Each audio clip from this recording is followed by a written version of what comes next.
It's so great to have you here.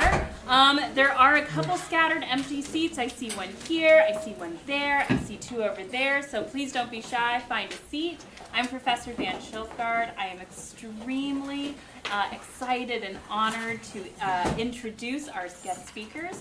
But first, I would like to acknowledge the Gabrielino Tonga peoples as the traditional land caretakers of Thalangar, also known as Los Angeles and the Southern Channel Islands. As a land-grant institution, we pay our respects to Panukvatum, the ancestors, Ahihirum, the elders, and Iohinkum, our relatives, past, present, and emerging. Mary Kathryn Nagle is an enrolled citizen of the Cherokee Nation. She is an attorney whose work focuses on the restoration of tribal sovereignty and the inherent right of Indian nations to protect their women and children from domestic violence and sexual assault.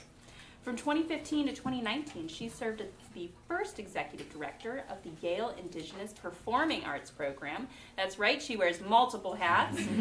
Nagle is an alum of the 2013 Public Theater Emerging Writers Program. She's received commissions from Arena Stage, the Rose Theater in Omaha, Nebraska, the Portland Center Stage, the Denver Center for the Performing Arts, the Yale Repertory Theater, the Roundhouse Theater, the Oregon Shakespeare Theater, and the Kansas City Repertory Theater. She also works in film and television, most recently serving as associate producer on the film Prey and a writer on the Netflix series Abandons. She is most well known, however, for her work on ending violence against Native women. Her play, Sliver of a Full Moon, has been performed in law schools across the country, including Stanford, Harvard, NYU, and Yale. She has worked extensively on Violence Against Women Act reauthorizations and has filed numerous briefs in the U.S. Supreme Court as part of the National Indigenous Women's Resource Center's VA with Sovereignty initiative, including most recently Dinesh v. U.S., U.S. v. Cooley, Oklahoma v. Murphy, Oklahoma v. McGirt, Oklahoma v. Castro Huerta, there may be a theme here, Rahim v. Halland, and U.S. v. Rahimi. She represents numerous families of murdered and missing Indigenous women and girls, including Kaisera Stops Pretty Places family who have brought a public campaign demanding an investigation into her murder. This year, she was also inducted into the American Academy of Arts and Sciences. Serving as her counterpart, Professor Angela Riley, an enrolled member of the Citizen Potawatomi Nation. She is our Carroll Endowed Chair of the American Law at UCLA and Special Advisor to the Chancellor on Native American and Indigenous Affairs. Professor Riley has many accolades, which she has just nudged me to skip over, but I will note that she is also a very well-respected Chief Justice for the Citizen Potawatomi Nation Supreme Court, as well as an appellate justice at the Rincon Band of Luiseno Indians Court of Appeals and the Pokagon Band of Potawatomi Indian Court of Appeals, which is to say I am in complete awe of the Indigenous brilliance before us and very excited for this conversation. Please join me in welcoming our speakers.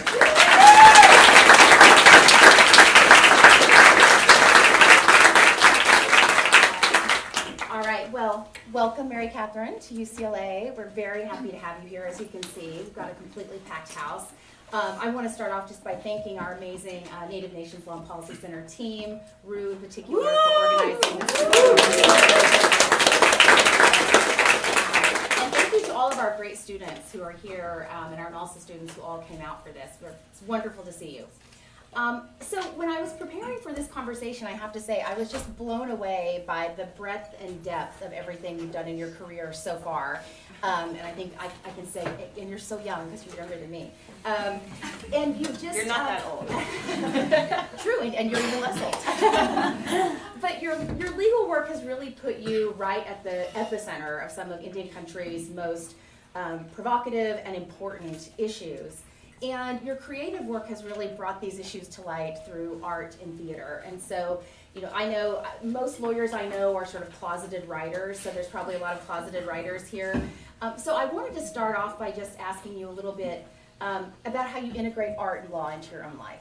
So you have said in the past that your ancestor, the Cherokee statesman John Ridge, was part of the inspiration for you to pursue law and theater, and I was wondering if you could tell us more about that, some context and what brought you here.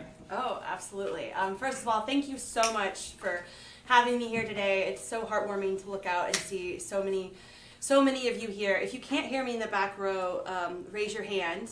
And I will speak up, so I want to make sure everyone can hear. And there's a seat here. It looks like there's another seat in the middle. So, there's a seat over here. So please feel free. You won't be disrupting anything if you want to take a seat. But thank you so much for that. And, I've always wanted to do both, argue and tell stories. I have always said I think the best lawyers are the best storytellers. It's one thing to know the law, but it's a whole other thing to be able to convince a judge or a jury or 9 justices on the Supreme Court why your side should win. And you need to have the law on your side, but every human wants to know the why, right? And if you can't explain the why, don't expect them to understand it, right? Because they won't. And that's so important. And you learn that in law school, but you also have to learn some of that in real life. And I've also always loved performing and storytelling. My mom said that from a very young age, when there was like a whole 6 months where every night I would reenact the scene where Frosty the Snowman melts and Harry cries. And I did that for 6 months straight, and I guess I'm getting a little bit of my own medicine now because our 22-month-old daughter is obsessed with Bluey and wants to constantly reenact the Bluey dance at the beginning of every episode. So, but I've always felt like the two are so important. And I did want to go to law school at a very young age. John Ridge, my great-great-great-grandfather, was one of the very first Native attorneys in the history of the United States. He studied law. He wrote. He basically practiced as an attorney, but he wasn't allowed to practice in federal or state courts because in the 1820s and 30s they didn't allow citizens of federally recognized tribes, Indians, under the law to do that. And so he could practice, of course, in our Cherokee Nation Supreme Court, but not in any other court. And so when Worcester versus Georgia went up to the Supreme Court in 1832, he couldn't represent his own nation. They had to hire William Wirt, the former Attorney General under John Adams, to represent the nation in that case. But he certainly wrote a lot of the legal arguments that were made in that case, and I've even found the papers. They're stored at the Gilcrease Museum in Tulsa, and you can read some of his handwritten notes about what the treaties said that they signed with the United States and what they meant. And so I started writing plays as an undergraduate student in college, and I knew I wanted to go to law school and fight for tribal sovereignty and fight for these things, but I also felt like it's going to be so hard to make it in the real world as a playwright. I probably should just go be a lawyer and maybe dabble in playwriting on the side. But then I actually, while I was in law school, wrote and produced plays and actually got my fellow law students and the faculty, even some faculty, to perform in them. So that was really fun. I'm sure your Professor Riley would love to act in a play. It feels like writing one. So I was very blessed to go to a law school where my fellow classmates were really interested in that and performed in them. And then just randomly kind of ended up at the Public Theater's Emerging Writers Group when I was living in New York.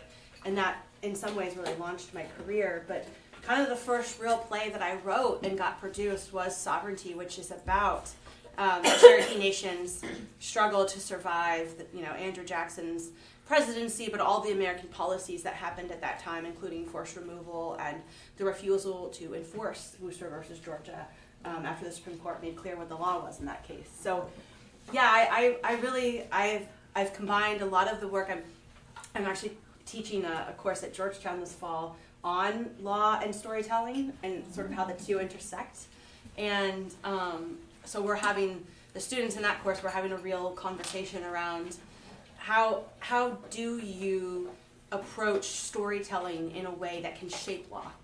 Because I think when you look at some of the worst decisions that, for natives that have ever come out, you look at what were the popular stories at that time. So for instance, Johnson v. McIntosh, right? Which, if you teach federal Indian law, I don't know if your students read that case, but, oh yeah. Well, it's a great case, right? I mean, the Indian savages who are racially inferior, and if you let them own their land, the land stays a wilderness, and, the courts of the conqueror. I mean, there's so much language in there that just, golly, I mean, it's crazy. But Oliphant cites and quotes from Johnson v. McIntosh. Oliphant's still good law today, right? So Johnson v. McIntosh gave us Oliphant. What was the most popular, the decade that Johnson v. McIntosh came out in the 1820s? Do you want to know what the most popular play was in the United States? This was before Netflix, this was before Disney Plus, right? So Broadway at that time was the thing, right?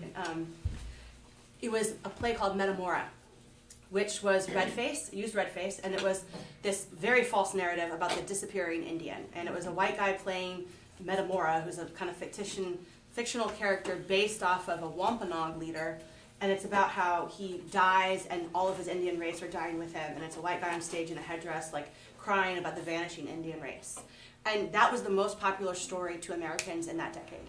And that's the decade that we got Andrew Jackson. So I do think there's a very strong connection between the stories we tell ourselves and the stories we consume and how that shapes the law in this country.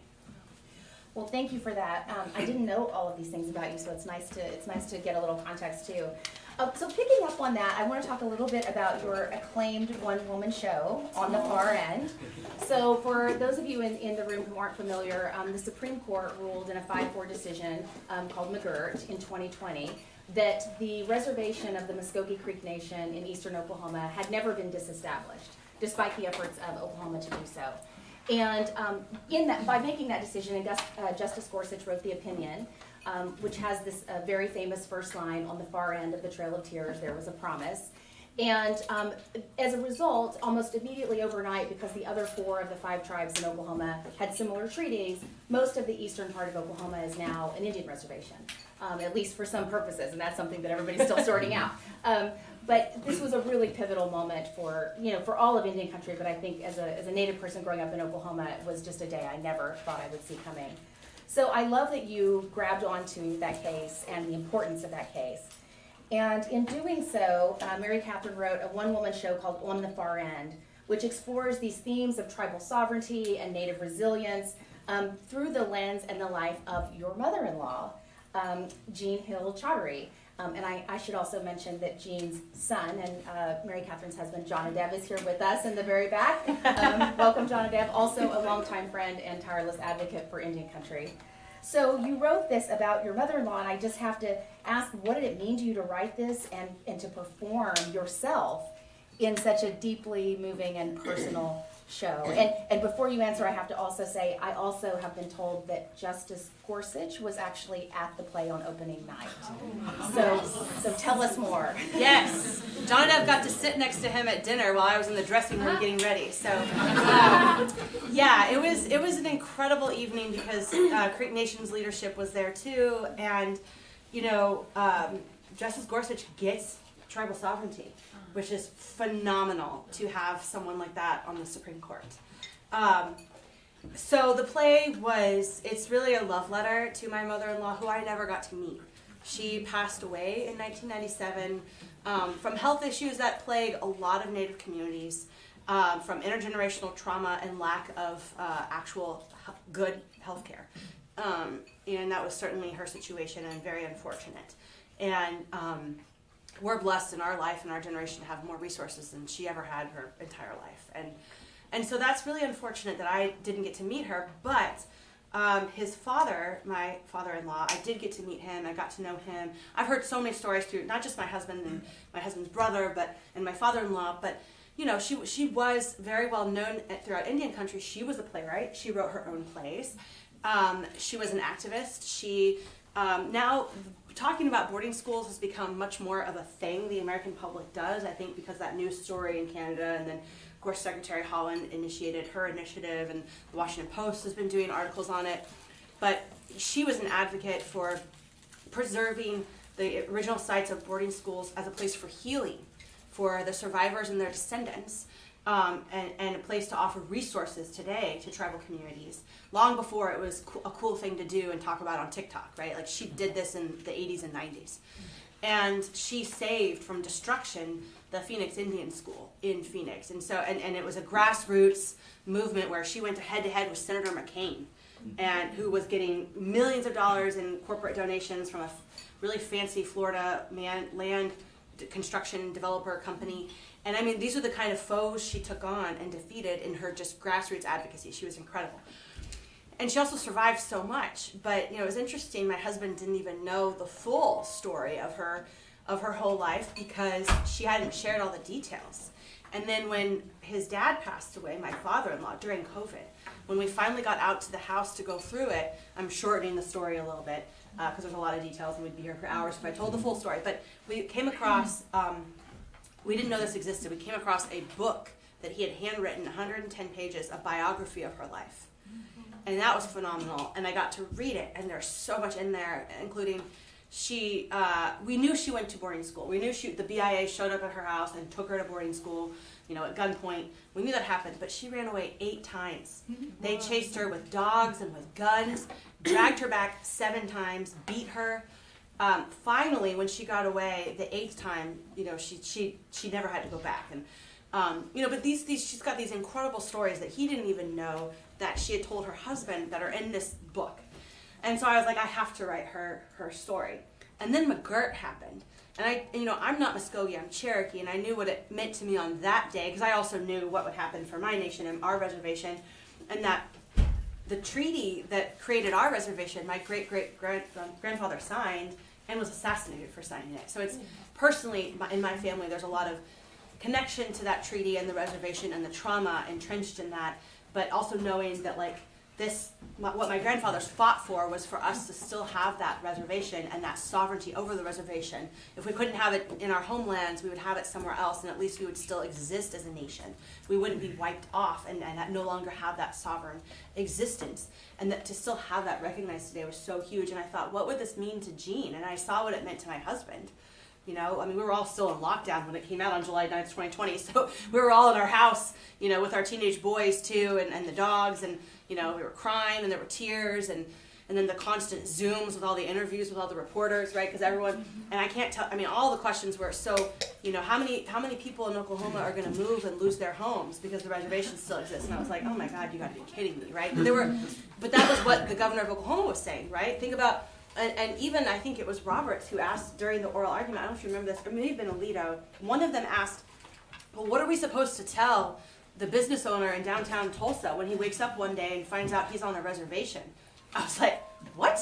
How is that the question? What are you supposed to tell the Muskogee woman who wakes up in her bed one day and finds out her reservation no longer exists? Like, what about that, But anyways, I felt like Jean's story was the perfect vehicle to explain that intergenerational, what it means over the generations, because, her story is incredible in that she herself is a boarding school survivor. Her grandfather, James Scott, walked the Trail of Tears. He died when he was 110, and she was 7. And he shared with her his story on the Trail of Tears. And so a lot of us think the Trail of Tears is this thing way back in history, right, that we know of because we can read about it, but we're not that connected to it. For Native people, we feel the trauma in our bodies. It's still there. It's not that distant for any of us. But thinking that she grew up with her grandfather who literally walked on that trail when he was 6 years old, right? And what that meant. And so she did pass away before McGirt was issued, but I just looked at her life as something that, you don't get a decision like McGirt without generations of sacrifice, right? It's not just those of us who are here today fighting, writing the briefs. It's everyone who came before us that made this day possible. And she's one of those people, but she's also personally connected to a lot of the other generations. And so it just felt like the right way to share that story. And it's personal, right? I think, a lot of people think about this decision and they read all the horrible reporting in the Wall Street Journal on it, which was really Debbie Downer in the Wall Street Journal. They're like, everyone's dying in Oklahoma these days. It's like, where are you getting that? But I think that was the result of Governor Stitt spending $10 million on a PR firm to get some really choice articles out there. But, it's like you have to humanize these things, right? Like when tribes win a case in the Supreme Court, it's not like when the Supreme Court overturned Roe v. Wade. Most of America understood, whether you agreed or disagreed with that, people understood what the impact that was personally to people, right? Whether you believe that abortion should be illegal or whether you believe it's a woman's choice and it's her body and it's a matter of reproductive rights, people weren't like, what does this decision mean, When a case in Indian law comes down, people don't understand what it means to people personally unless you can humanize it. And I think that's a way, something that storytelling can really do. Well, so one other kind of follow-up question to that is, as I understand it, you didn't write it actually for yourself to play the lead. Oh, that's right. But that's you ended true. up playing the lead. So tell us a little bit about how that happened. Well, so we had an actress who was very talented in doing it, but we lost her in the middle of tech. She had to quit for various reasons that are personal and I won't go into. And so I get this call from the director of the theater being like, hey, MK, we've lost our actress. We need like all the names of who could replace her. So I gave like a bunch of names, including the most fabulous actress sitting right here, Kyla Garcia, who is an amazing, amazing actress. If you haven't seen her perform yet, she's based here in LA. Check out her work. She was in Sovereignty when we did it at Arena Stage, and Justice Ginsburg came to that play, and she got to take her photo with Justice Ginsburg, so that was cool. Anyways, we had an amazing roster of Native women actresses like Kyla, Lily Gladstone, Tanis Parento. I could just sit here and name them all. Delana Studi. And, everyone was busy because people have jobs and they can't just drop what they're, someone had to get on the plane right then because the paid audience was coming in 7 days, right? Like, so we didn't have time to get, so all these people were like, gosh, MK, I would love to do it, but I'm off shooting this film, or I'm in this play in San Francisco or whatever. And so then the theater comes back to me and they're like, well, we can't find anyone. So we're either going to have to cancel, or maybe you could just do it and we'll just put a desk up there and you'll just read your script out loud and we'll just tell the audience, hey, it's great, how exciting you get to hear a playwright read her own play. And I was like, that sounds horrible. Like maybe we just give the script and let people read it on their own. Like, why am I going to sit at a desk and read it out loud? I said, if I'm going to do it, I'm going to do it. And they were like, okay, but how are you going to get off book? And I was like, I'm going to do it. And they're like, okay. And so they had this whole conversation and the director was like, I think she can get 30% off book. So let's let her stage 30% where she walks around and does acting things. And then the other 70%, she'll just sit and read from the script. And I was like, okay, fine. And I just worked as hard as I could so that by that first performance, I was off book. But you have to stage things and tech them. So they couldn't re-tech the show with the lights and the everything. So I had to just sit at the desk for 70% of the show and, talk like this. But then 30% I got to get up and do actor things. And then since then, I've been invited to take it places. We've taken it to Emory University, the university. We've taken it to Wisconsin Law School. We took it to Macon, Georgia. We've taken it a few different places. We took it back to Cherokee Nation. Did it on the 3-year anniversary of the McGirt decision on July 9th, 2023 on the reservation. That was, I think, maybe the most powerful time that we did it. It's funny, I was an actress in college and frequently did not get cast in things that I auditioned for. And that was when I was like, I don't think being a professional actor is my destiny in life, but I loved it, And I love writing, and if I had to choose between the two, I would probably choose writing. But you don't have to choose, and you can actually do a lot of things in life. So that's very true, and I hope that's one message that you all get as your students and thinking about your life is that you really don't have to choose. Now, you have to get stuff done, and so you may have to do time management and prioritize things, and the more you do, the more emails go unanswered and chaos can happen, and I've definitely experienced that. But so at the end of the day, it was really fun to have a chance to go back and act too. And it gave me a whole new perspective too as a writer, kind of getting back in and reading my words and being like, that doesn't sound good, why'd the writer write it like this? But so it's been a blessing, and I was really nervous to do it also because I'm playing my husband's mother. And then of course our 14-year-old at the time was like, Dad, ew, that's your wife and she's playing your mom? That is gross. And he was like, do you think she's sexy? And he was like, I try not to think about that. I was like, so there was a lot, there was some, it was like, we never intended it for it to be this, but it's been such a blessing. And I will say that because I never got to meet her, it's going to sound weird and hokey, but it's my way of spending time with her, kind of, is playing her and really, because I read a lot of her own writing too. She wrote a lot. She wrote poetry, she wrote plays, she wrote essays, she wrote a lot of activist pamphlets to hand out, and just sitting with her writing too, because the ASU has an archives of because when she passed away, John and Evan, his father and his brother, took a lot of her writings and donated them to ASU. And so you can actually, and they're starting to digitize it too. So you can, I don't know if it's fully digitized yet, but at some point you can either go to Arizona and visit or read online her poems and her writings. And so I also got to sit with her writings, and that was a real blessing too. Yeah. Did you change any of the play once you stepped into the role? A little bit, yeah, a little bit. And also, I got a lot of critiques from my husband. So I was going to ask that too. yeah, he's not shy if he disagrees with something. So we had to accommodate those too. And how was it that Justice Gorsuch ended up coming? How was that? And where did that opening happen? Well, we do have a mutual friend who has a lot of connections. Yes, we do. So we have a good friend who has done a lot of work for the ADA, doing some judicial screening, and she does a lot of meetings with federal judges at all levels, district, appellate, and circuit. And she's an attorney, and she knew the justice's assistant, and she just said, let's send an invitation. She said, I have a feeling he might want to come because he cares a lot about this decision. And you can tell when you read it. I mean, you read that first paragraph, and it's like, it's prose. It's beautifully written, right? What Supreme Court case have you read recently that starts off with, on the far end of the Trail of Tears was a promise? Right? It's like, we've been asked to opine on section 810D3 of the AHA Act, you know. I mean, no, this was, you know, this is, and it's what a labor of love to write the decision he wrote, right?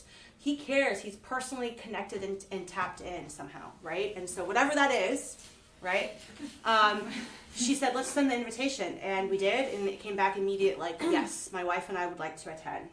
And of course it was like, you know, no photos can be published. Like, you can't tell the press I'm there, because you know we're living in this crazy time where it's like way more accepted to threaten the life of judges, including justices on the Supreme Court, on the right and the left, which is very scary and very upsetting. And so, you know, any of these justices 10 or 15 years ago, they were always dangerous. But I think even more so nowadays, they don't want anyone to know ahead of time if they're going to attend an event, because they don't want someone who might be trying to assassinate them to show up. So we had to be really quiet about it. And of course, we never posted online, like, any photos after the event either. And we also want to protect, like, you know, you're already getting the, like, right think tanks attacking Justice Gorsuch for his decision, saying really snotty, horrible things like, why does he love Nick Tribes so much? And, you know, kind of poking, like, which is so crazy because you would never, like, it's a principled decision. He's an originalist, and he's like, the Constitution says that treaties are the supreme law of the land. We signed the treaties. Like, you know, it's right. There's a whole, like, principled set of reasons for his decision making, and yet, you know, he's being attacked as biased, you know, and so we don't want to support that narrative too, you know, by, like, posting a bunch of things online and making a big deal out of the fact that he was there. But he was there, and it was pretty amazing. Did it change your performance at all?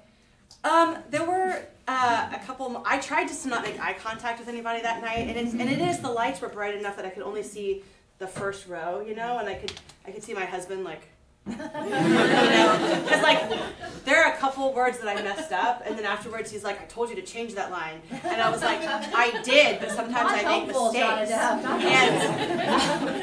and I'm giving him a hard time because he's in the room, but yeah, no, I mean, our friend Jen sat next to him and his wife, and she said he was crying during the show, so that was pretty cool. Yeah.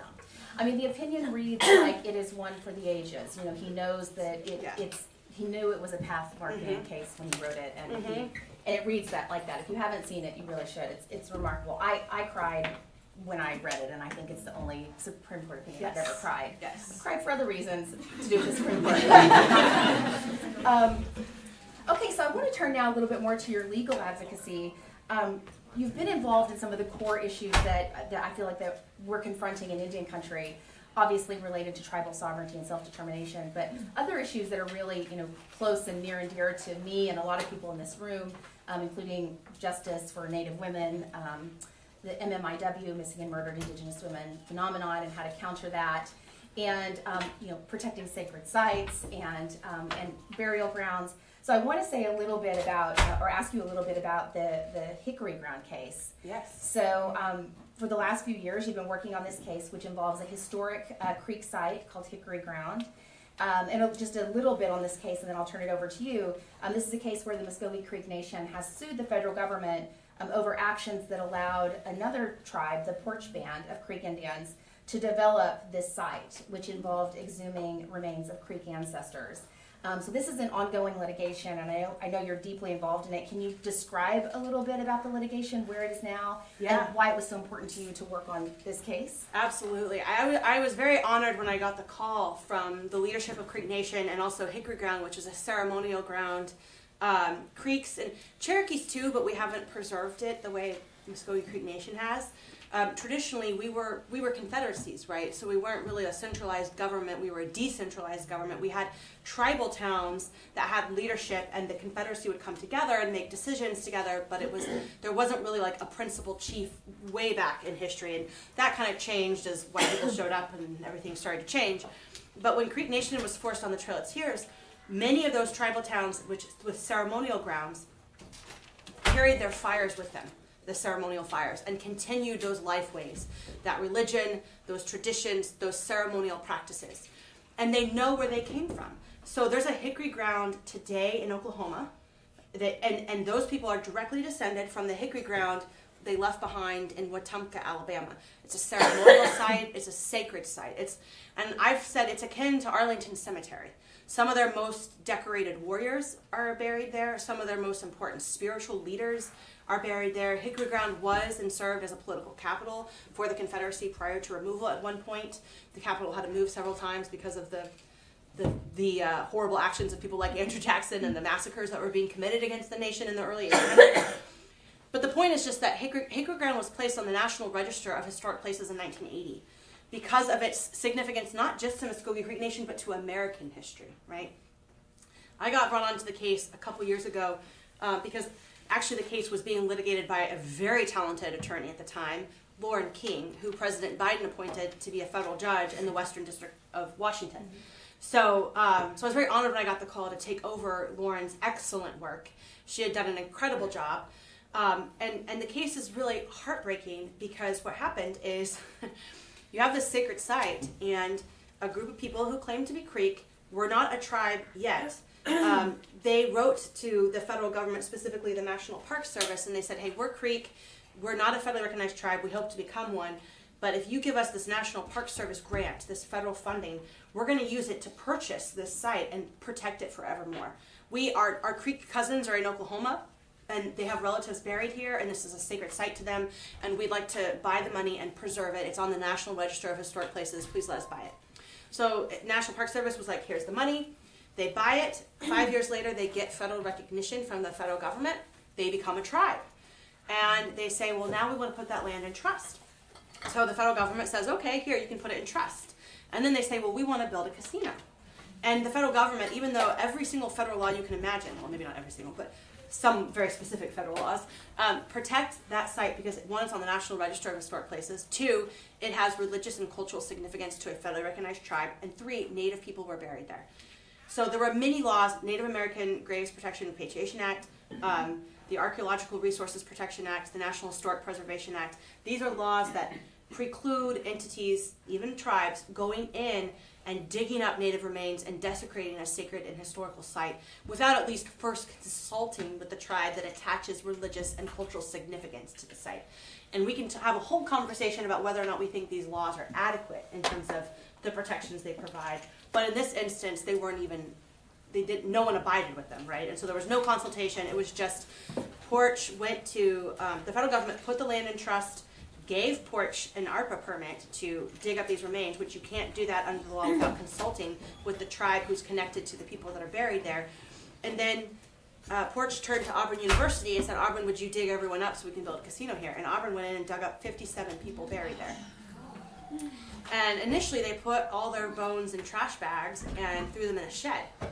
And the whole time Creek Nation is saying, even before they started digging, saying, don't do this. Like, this is a sacred, build your casino elsewhere. Build a casino, that's fine. Have a casino.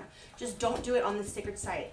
And don't dig up our relatives. Well, that's exactly what Porch did, and Auburn helped them do it. And then they sent everyone off to Auburn to be studied and stored and everything. And so Creek Nation filed the lawsuit actually right before construction started and actually tried to get preliminary injunctive relief to stop construction. Lauren wasn't even litigating the case at that point. There was a completely other attorney that ended up being fired from the case for various reasons we don't need to go into. And then Lauren inherited the case. And so Lauren had to kind of make do with some horrible, no, I shouldn't say that, some bad situations in the original pleadings. And so it's unfortunate that we lost that initial motion for preliminary injunction because, what Porch did was illegal and they knew it, and they shouldn't have built that casino ever. And but the court didn't stop them, and so then it got built, and we've been litigating ever since, and it's just taken forever, and it can be really a long process. But when I came on, they had lost in the district court, and they lost on tribal sovereign immunity. And I don't know if you all will study this in law school, the Ex parte Young doctrine. It applies to if you're trying to sue state officials or tribal officials. There's sovereign immunity, right? And it's a little different in terms of tribes' sovereign immunity isn't exactly an 11th Amendment issue, but it's tribes are still immune, right? And there's this Ex parte Young doctrine that says, well, there's an exception to that. You can sue state or tribal officials if it's purely seeking injunctive relief, not monetary relief, and if it's for ongoing violations of federal law. So you can't get monetary relief, and you can't say, well, they did this bad thing in the past, so slap their wrist. It has to be, they're engaged right now in violations of federal law, enjoin them from continuing to violate that federal law. And then, of course, as you learn in law school, there's an exception to the exception to the exception. So, here comes the Supreme Court in the 1990s and is like, well, there's this Coeur d'Alene exception to the Ex parte Young exception. And so that exception says if the sovereign whose officials you're trying to sue has a significant sovereign interest in the land, then there's an exception. And this was all to prevent the Coeur d'Alene tribe from being able to sue the state of Idaho over some lands that really were probably still belonged to the tribe, but the state was claiming ownership over them. So it's a really crummy case. But Porch argued it here and said, well, you can't sue us, our officials, for our ongoing violations of federal law at the Hickory Ground site because we're entitled to that same exception to Ex parte Young that the Supreme Court talked about in Coeur d'Alene. And we lost that in the district court. I came onto the case just before the appeal, and then we were in the 11th Circuit actually about a year ago, almost exactly from right now, arguing in Atlanta. And then actually the decision came out like 3 weeks later. I've never seen a decision come out that quick. But I will say Chief Judge William Pryor on the 11th Circuit is a very efficient judge. He's also a fellow Tulane law grad. And he wrote the decision, and it came out within 3 weeks. So it's been the fastest thing in the history of this 13-year litigation ever. And we won and completely reversed it. We went back down to the district court, but we still, we won the right to still litigate, right? If your case gets totally dismissed in the district court and you get it reversed at the appellate court, you go back and you start over. So now, and we had to file an amended complaint, and so Auburn and Porch opposed that, and so that was fully briefed by the end of February, our motion for leave to file our third amended complaint. We then waited forever for the district court judge to issue his decision. I don't know what was going on, but finally we got the decision about 3 weeks ago saying plaintiffs can file their third amended complaint. They must do it. I know, right? And it was a 2-page order, and I was like, oh, please. You've had the brief since February, but whatever, it's okay. We won, yay. So we filed, and then, so basically we just filed our third amended complaint. The defendants, all three, right, federal defendants, Auburn and Porch, will be filing their motions to dismiss in November. We'll file our opposition to the motion to dismiss in February. The reply briefs will be due in March. For all you young attorneys, these things, these cases go on for years. And then, hopefully there'll be an oral argument on the motion to dismiss. We'll see. But, meanwhile, Miko George Thompson, who's the ceremonial leader of Hickory Ground, is still asking Auburn to just return his relatives so he can rebury them. And Auburn's refusing. So, we have a campaign. If you look on Facebook or Instagram, it's Justice for Hickory Ground. You can also go to justiceforhickoryground.com and read more. We have a petition demanding Auburn to return their relatives to Cherokee Nation and to Miko Thompson. So you can sign the petition. It's on the website and on the Facebook. And so we're fighting the fight. And, I will say, I tell people, I think this is a cutting-edge NAGPRA case. I've worked on other NAGPRA cases. I helped with Sack and Fox's fight to repatriate Jim Thorpe. And that was a devastating blow because we won in the district court, and then the Fourth Circuit, or was it the Third Circuit? I think it was the Third Circuit because it's Pennsylvania, and that's the Third Circuit, right? I think so. It was Third Circuit. Was basically, literally, if you read the decision, they're like, NAGPRA would apply, except he he said he was a Catholic and he wasn't practicing his native religion. And so the fact, because what, I don't know if you know the facts of that case, his ex-wife, with this white woman, showed up on the 4th day of his Sac and Fox traditional funeral, pulled his body out of the funeral, stole it, drove his body to Pennsylvania, sold it to the town there so they could rename their town Borough of Jim Thorpe, and then they put him in a mausoleum. And his son and the tribe filed a NAGPRA lawsuit saying you're possessing native remains, which is unlawful under NAGPRA. We want you to repatriate. I'm the direct descendant. And there's no question, right? That's my father. And NAGPRA prioritizes lineal descendants above anyone else who could repatriate. Return my father to me. And the Third Circuit was like, NAGPRA doesn't apply because he wasn't practicing his native religion at the time of death. He was a Catholic. There's nothing in the statute that says NAGPRA doesn't apply if the native person whose remains you possess was a Christian, right? And so you can see how federal courts get these things wrong all the time. And I've worked on several NAGPRA cases. I have yet to actually win one, you know, like all the way. And so we'll see if this is the case where that might be possible.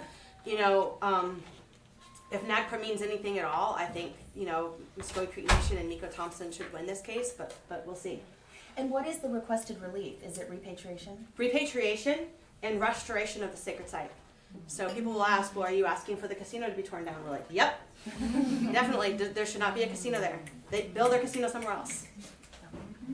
And say a little bit about the dynamics of being on the opposite side of another tribe, because I think my students often, you know, especially in my Indian law class, are surprised that sometimes the conflicts that we're facing in Indian country, it's not always just us against states or us against the federal government or, you know, whoever. There could be a million different parties, but sometimes there are inter-tribal conflicts. So say a little bit about that. There are, and I, you know, and it's distressing, and people don't like it, and people get stressed out. They're like, I don't know, it's two tribes. But, you know, this is one thing I always say is, you know, we have to be able to talk about things in Indian country. And sometimes tribes do bad things. You know, sometimes tribes break the law. And when they do, there have to be consequences. And so we can have a discussion about, well, should the remedy be a lawsuit in federal court? That's a discussion to be had. But what is the rest of Indian country doing to make something right here? Because I don't know, maybe someone would say this, but I think most people would agree it's not okay to dig up another tribe's ancestors to build a casino. I think that most of us would agree with that. So if we agree with that, then what's the solution to this massive problem? Because right now, I will tell you what Porch is telling people is what Creek Nation wants to do is destroy tribal sovereignty. You shouldn't even fight on their side. They're trying to destroy tribal sovereignty in federal courts. And our response is, we're not trying to destroy tribal sovereignty. We're trying to uplift it. Tribal sovereignty should never be used as a shield for bad actions. You shouldn't get to do illegal things and then say, tribal sovereignty. Because the moment you do that, you undermine all of our tribal sovereignty. And what we need is everyone in Indian country to just take a moral stand. And whether that's saying we're not going to accept money from a tribe that makes billions of dollars off of blood money, right? Like, you know, so there's a lot of nonprofits that take money from Porch. There's a lot of ways to kind of send the message of we stand with Creek Nation and this is not okay. And, you know, there are some disputes between tribes that, you know, are just really hard to talk, not to talk about, but to decide who's right. And I'm not going to, you know, border disputes, right? There are tribes that say, well, this is our historical land, and there's another tribe that's like, well, we were there too at one point in history. Those are tough disputes, right? And it can be hard if you're not one of those two tribes to say who's right or wrong, and maybe it's not really our place. If it's their historical dispute over, you know, where they historically each legitimately just, you know, resided over the years, you know, that's a conversation. But here, I don't really think that there's a lot in dispute, right? Like, I think most people would agree it's not okay to go dig up and to lie to get NPS funding to buy someone else's sacred site. Like, just, again, go build your casino elsewhere. And so, you know, it is tough because I think there are some people who say, well, you know, and there are some lawyers who will say, well, I will never take a case if I'm asking for an exception to the tribal sovereign immunity of another tribe or trying to sue another tribe's leaders under that ex parte Young exception because it's a dangerous road we go down. And I think actually, you know, I think the ex parte Young doctrine has been tested time and time again in courts. It's very clearly articulated. It is just for ongoing violations of federal law, and it's just for injunctive relief. I don't think it threatens the autonomy of our nations. States their state officials have to abide by the same laws, right? They don't get to violate federal laws either. And I think, these laws that we're fighting to uphold are laws that were passed as a result of that federal trust responsibility the federal government owes all tribal nations. And so if we can't fight for those laws to be upheld, then we're also turning our backs on the treaty rights and the trust duties and responsibilities the federal government has here. So I think there's a lot at stake in this case. I know it's a hard case for Indian country to talk about. What I try to tell people is I think the first step is just having a conversation about it. Because there are people who are like, well, we can't talk about that at this conference. We can't have a panel on this because Porch donates money to this organization and therefore, da-da-da-da. And I say, well, that's too bad because, put Porch on the panel. Like, let's just talk about it, right? Like, these are things... We have to talk about these things because we don't want this to happen again. And as we know, history repeats itself when things are silenced. And that's just look at American history, that happens a lot. So I'm hopeful that we're starting to talk more and more about it. And, there are disputes. I mean, certainly I'm from Cherokee Nation. I mean, my nation is like constantly suing UKB and United Kituwa Band. And I'm not proud of that, And I have my thoughts on that law, on those lawsuits too, and I may not agree with my my current administration on how a lot of that is being handled. So there's, if you're going into federal Indian law, I will say there are a lot of intra-tribal disputes, and that's unfortunate, and some of that's the result of all the colonization and outside oppression that's been shoved on top of us. I also represented the Caddo Nation against the Wichita tribes because the Wichita tribes came in and did economic development on top of the original site of the Riverside boarding school. And there were tribal elders, Caddo, Wichita, and Delaware elders who said, our children are buried there. Don't build on that land. And Caddo Nation said, can we just go in and do GPR testing to find out where the children are buried, and you can just not build on top of that, and you can build elsewhere on the site. And Wichita said nope and started constructing immediately. And we filed, for injunctive relief, we filed under NAGPRA. That case went up to the 10th Circuit and back twice, and we lost that case ultimately. And so these cases are tough, and they're tough cases, and sometimes tribal governments don't do the right thing, and we have to figure out in Indian country how we're going to hold ourselves accountable. Yeah, thank you for that. I mean, and a lot of it, some of it centering on Oklahoma, as many people know, most of the tribes in Oklahoma were removed there. Not just the Trail of Tears, but other forced removals as well. My own tribe was forcibly removed. So a lot of the border disputes and other things that come up are completely the result of a colonial process that was deeply flawed. Yep. Well, one other thing I want to shift to a little bit now is you've worked extensively on an issue that I know you and I both care a great deal about, which is violence against Native women. And you are counsel for the National Indian Women's Resource Center, and you've done so much advocacy in this space, including writing numerous amicus briefs for the Supreme Court. I was wondering if you could talk a little bit about what motivates and drives you in that particular area, why that matters so much to you, and also what is it like to be engaging in Supreme Court advocacy at this moment in time, when the composition of the court, of course, since 2020, when McGirt was decided, has pretty radically changed. And so, it's a different landscape than it was a few years ago. So how do you approach those issues? Yeah, I will say that, the first case I filed a brief in the Supreme Court was Dollar General versus Mississippi Band of Choctaw Indians. Very important case. It was a case where Dollar General was arguing that the Mississippi Band of Choctaw Indians could not exercise any civil jurisdiction over Dollar General in the tribal court concerning a case where one of their store managers had sexually abused and assaulted a young tribal member who was interning in the store over the summer. And so it was a very run-of-the-mill negligent supervision case. You can imagine, like, if you have an intern at any employer and the employer is not supervising someone on staff and that staff member is abusing a child intern in the store, you can imagine that the parents would file a tort saying, hey, negligent supervision, this would get filed in state court any day of the week. But here it was filed in tribal court, and of course at that time we didn't have VAWA 2022, so under the Oliphant framework, the tribe didn't have criminal jurisdiction over the non-Indian employee who sexually assaulted the child. We now have that after VAWA 2022. Child abuse is now one of the covered crimes in VAWA, but at the time the really only kind of remedy available to the family was to pursue a civil lawsuit, right? Because the U.S. Attorney's Office, of course, declined. They had more important drug crimes to prosecute than abuse of a Native child. So Dollar General says, no, you don't have jurisdiction over me. And actually in their briefs, actually tells the Supreme Court, you should just extend Oliphant to civil jurisdiction. You wiped out tribal criminal jurisdiction in Oliphant. You should do the same thing to civil. I remember I counted, they referred to Oliphant 29 times in their brief before the Supreme Court. And I said to NIWRC, I said, we've got to do an amicus brief in this case, and the court has to consider safety for Native women and children in the context of this civil jurisdiction question. And NIWRC said, great, let's do it. And I remember sitting in that oral argument. I was there at the court. I don't know if you were there for that argument, but it was so disturbing. And if you go back and listen or read the transcript, it is very upsetting. Justice Kagan was the only one who asked a single question about the child, victim in the case. And everything else was about Dollar General's due process rights. That was the whole conversation.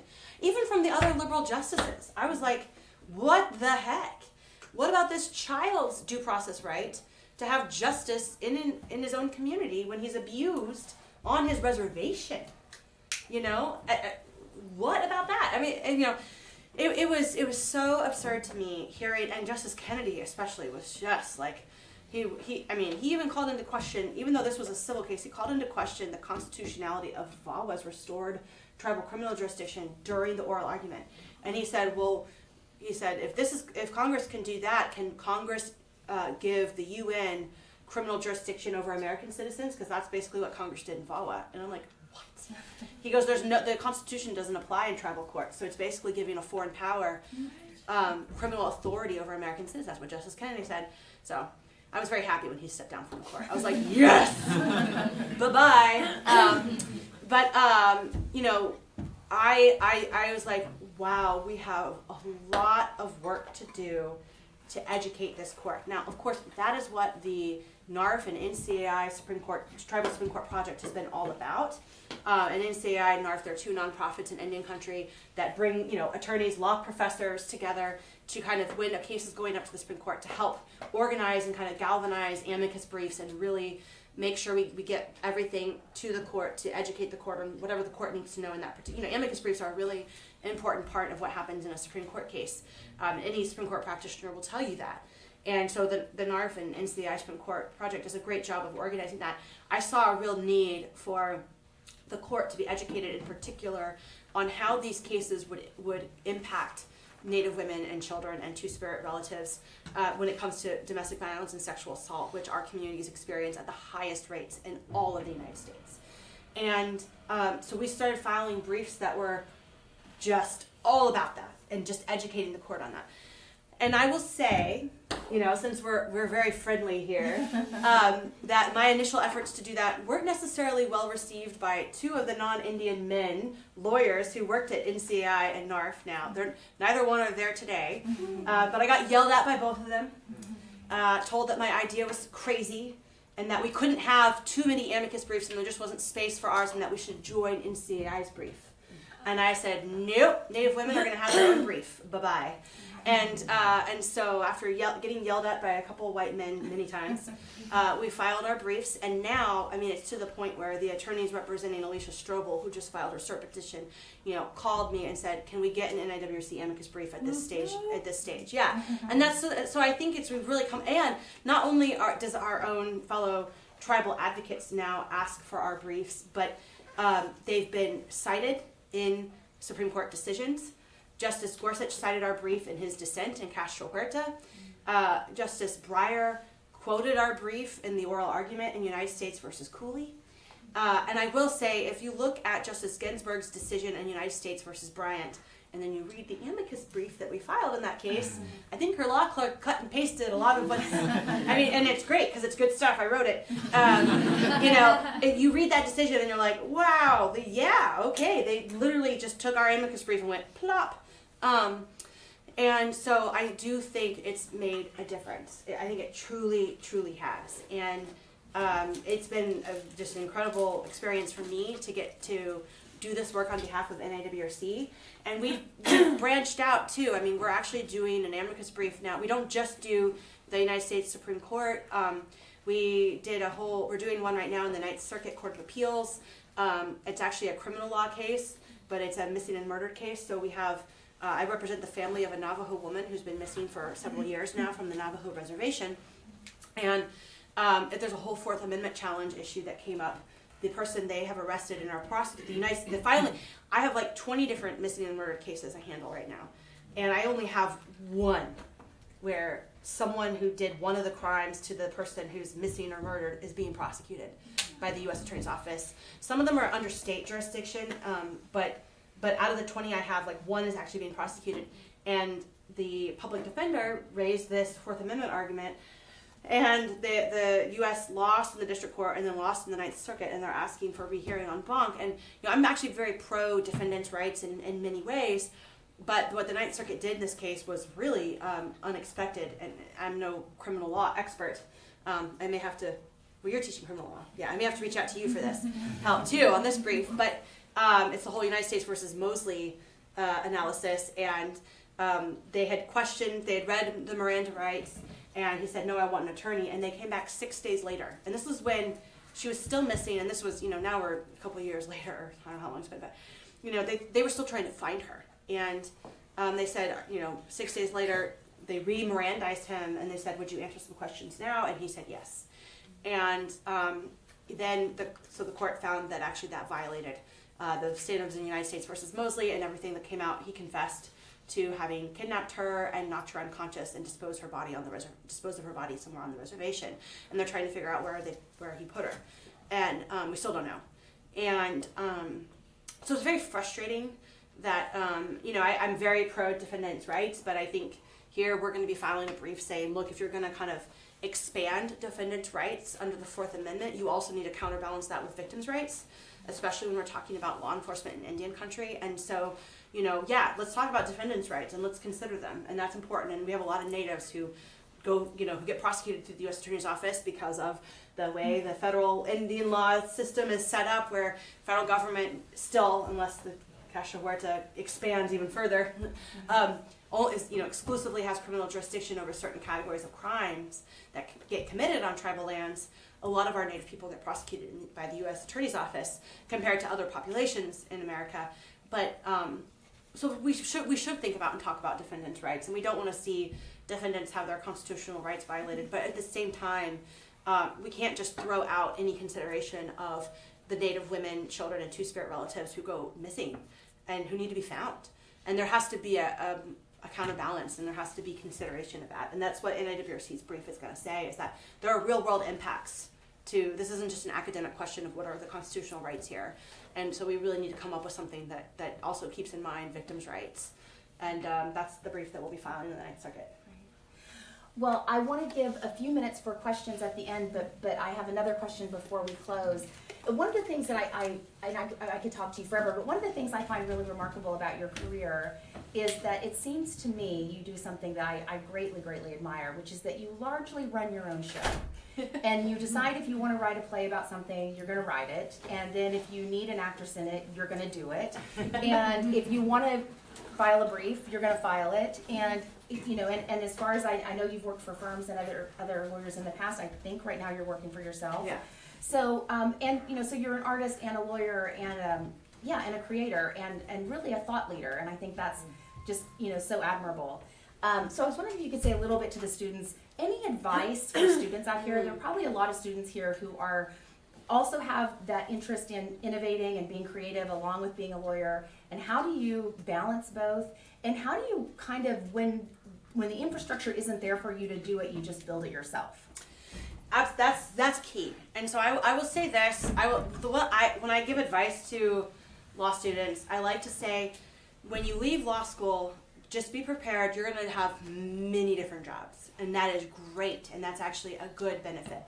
I graduated from law school in 2008, and if you know what happened that year, Bear Stearns went belly up, and then Lehman Brothers went belly up, and all of the Yale, Harvard, Stanford kids that were going off to Cravath and all those fancy firms lost their jobs because those firms were like, we're not taking first year associates this year, so maybe try again next year. And so then I was applying to the DOJ Honors Program. I was applying to nonprofits. I was applying all public interest jobs, and whereas I might have been competing with 50 people for a job, now I was competing with 5,000. I mean, it was crazy. And I was actually clerking on the Fifth Circuit Court of Appeals. I clerked for 2 years. If you can clerk, definitely do it. It's such, first of all, I just loved clerking. I loved it. As a nerd, it was like just fascinating and so much fun, and just loved it.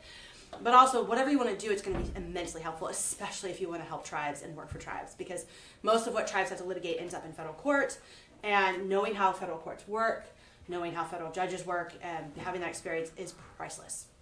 So try to do that. And we need more native law clerks.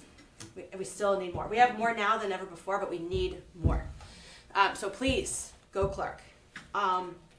And we have more native judges that you can go clerk for. So apply for Lauren King, apply for, all the people, Sarah Hill, apply for them. So I was clerking, and then I was interviewing, and I interviewed for law school clinics, because they'll hire like attorneys to kind of work in the clinic, with the students and stuff. And I mean, I applied for every single public interest job you could imagine. I applied to work for my own tribe. I applied to work for Native American Rights Fund. I applied for NCAI. But a lot of those, like the public interest, like especially in Indian country, they can't hire like 2 or 3 new attorneys every year. They only hire when someone leaves. Or they get a new grant that allows them to expand their program work. So, I couldn't get a public interest job. And so what ended up happening was my judge was so annoyed. He's like, I've never had a law clerk do this many interviews and not have a job. He's like, what's wrong with you? And I was like, I don't know, Judge, I just can't. So he, like, without even asking me, calls up this partner at Quinn Emanuel in New York, who was one of his former clerks, and was like, I have a really talented, smart clerk who can't get a job. Will you hire her? And I get this call from this partner at Quinn Emanuel who was like, so, Judge called me and says, you need a job. And I was like, well, I do. And he's like, you want to move to New York? And I was like, I guess, because I didn't have a job. So I did. I went to Quinn Emanuel, and that was its own experience. If anyone's thinking of working at Quinn Emanuel. I don't know. We both went to Quinn Emanuel. That's right. I mean, what an experience, right? And actually, I was there when the check you email went out. I don't know if this was, okay, it was like clearly famous a long time ago. It was on Above the Law, it was all the rage, because one of the named partners had sent this email at 3 a.m. to all associates at the firm. Oh. And the subject line was, check you email. And it was this tirade of how associates need to check their we had BlackBerries at the time. Your BlackBerry needs to be under your pillow. How can you sleep without your BlackBerry under your pillow? Because what if I need you at 3 in the morning and you're not doing your job? We didn't hire you. If you don't want to work, go work at another firm. It was a crazy ass email that got posted on Above the Law. And then, of course, all my friends from law school were like, ha ha ha, check you email. And that was also the law firm that did really insane summer associate hikes. And I was there this summer. We went hiking in Mount Zion, and 5 people had to get helicoptered out. My husband likes to make fun of me because I led people through the wrong mountain. They took us off trail, and people were getting dehydrated and vomiting, and it was really a bad situation. So, if you want to go there, though, I will say I learned a lot, and I got a lot of experience, because it's a little bit of like I don't know if it's still this way, but it was a little bit like, oh, we have 60 depositions this month. Hey, second-year associate, go do them. And I was like, what? Okay. So, I mean, they just were very busy when I was there. I mean, we were suing all of the banks. And so I got incredible experience as an associate. And I worked there for 5 years. I had some insane billable hours. I didn't have much of a life. But I paid off all my student debt, and I learned a lot about being an attorney. And I was really stressed out when I took that job, because I thought, I went to law school again. I wanted to fight for the sovereignty of our tribes. I was going to follow in John Ridge's footsteps, and now I'm suing Bank of America, and I'm writing a motion to compel about why we need all of these loan origination documents, I was like, this is not why I went to law school. But I will tell you that I learned some amazing skills that I now use when I litigate on behalf of tribes. And I learned from some brilliant psychotic attorneys. And just get prepared to have people yell the F-bomb at you at 4 a.m. in the morning repeatedly, right? It was crazy. But I also loved it. I mean, it was crazy and it was great. And now I'm my own boss, and it's such a blessing. And I will say, people have asked me, how do you make it work? It's hard because a lot of the work that I do that's really public interest is pro bono. And so I'm blessed that I have a very talented husband that can provide. You look at him, he's not just a smart guy, he's a beautiful face, and everyone wants to hire him to be their attorney, and so he brings home the bread and butter. And no, I'm just kidding. But it is true. It's a partnership. And I couldn't sometimes he gets annoyed. He's like, you just took on another free client? He's like, how many do you have? And, and I'll be, but it is really because of that. And I do a lot of work for free, and we kind of have to figure out who are the clients that pay us, that allow us to do that. We're very blessed to have what we have. We have, in terms of some of the tribes that do pay us, we have some of the best tribes in Indian country that we're working for. We're very blessed to be able to do that. It took me a long time to get here. And I worked for many different employers. I quit manual. Then I left and worked with another Native attorney for several years, and that I learned a lot doing that. Decided that wasn't the best situation for me anymore, left that and went solo. Now I'm working with my husband, and not everyone gets to do that, and for some people that probably just would not work. Thankfully, he knows that most of the time I'm right and he's wrong, and he listens to me most of the time. I think that, and I will say too, I'm not the most produced Native playwright. There are other Native playwrights whose plays get produced more than me, and that's great. I tend to write only what I care about, and I write plays that have large cast sizes and a lot of Native actors, and a lot of theaters want that 3 or 4 person play, and when they see Native actors in the cast, they're like, ooh, we don't have Native actors in Houston, or we don't have Native actors in Chicago, which is also not true, but and so I write what I care about, I write what I'm passionate about, and I don't have, because I'm not a full-time playwright, I also don't have quite the career as a playwright as some other Native playwrights do, and again, that's just a choice that I've made, because I'm doing so much legal work, and I also do, work in television and film, but I'm not living in LA, and that precludes me from working. I did get to work in one writer's room. It was a little... My husband was like, never again, because they did let me do it virtually, but it was on LA hours, so it was 10 a.m. to 6 p.m., which meant on the East Coast it was 1 p.m. to 9 p.m. So for 6 months straight, I never got to have dinner with the family Monday through Friday, because I was on a Zoom in a writer's room, which, whew, that was a little frustrating, because I was like, do we still have to talk about it? Can we just write the show now? The writer's room, if you do a writer's room, it's a lot of talking about, well, what would the character do now? And then does this happen? I'm like, can we just write the dang thing? But, so it was a great experience doing the writer's room, but I don't know if we have another one of those in us. Unless I get to set my own hours. He's like, you can work on a TV show, but not if you're, in a room past 5 p.m. What's the movie you always quote from? No Country for Old Men? Goodfellas. Oh, Goodfellas. It's good. Polly. Yeah. What's the quote? Polly doesn't move fast because Polly doesn't have to.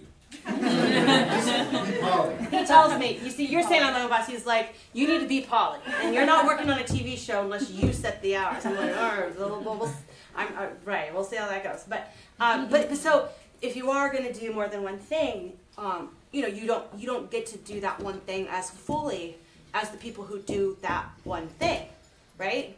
And so it's a blessing, and it's just every choice in life is a pro and a con. And I'm also a mom now. I've got 2 stepsons and a 22-month-old, and there are sacrifices that come with that, and incredible joys and privileges that come with that. And so but you can do it all. I also have an amazing support system, right? And so it's just and you have to do time management. I have to say, okay, to these 3 hours on Monday morning, I'm just going to work my missing and murdered cases.